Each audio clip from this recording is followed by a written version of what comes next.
I want to read a bit for you in the book of Acts, because people say, oh, what's the New Testament like? The New Testament is scary for giving. Okay, Acts 4, starting verse 32. Now the full number of those who believe were of one heart and one soul, so they're united. No one said that any of these things belonged to him was his own, but they had everything in common. And with great power, the apostles were giving their testimonies to the resurrection of the Lord Jesus Christ.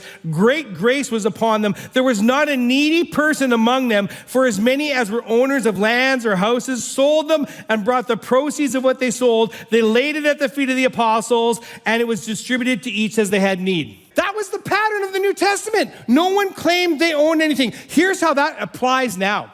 If you got 2 cars and you don't use one, and you know someone who needs a car, what do?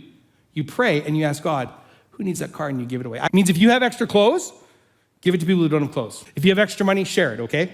Here's the thing. In the New Testament, we see this. Number 1, that there was finances given to those who served as elders and served in ministry. Number 2, there was money given for the needs of the poor. And what we see, because these things happened in the Old Testament, money came in for the priests, for the service of God. It's commended in the New Testament that God's giving principles are eternal. It doesn't change. In fact, in one of the best passages on giving in Malachi 3, as he starts talking about giving in this prophetic book, he says, I, the Lord, do not change. And then he talks about the principles of giving. They don't change.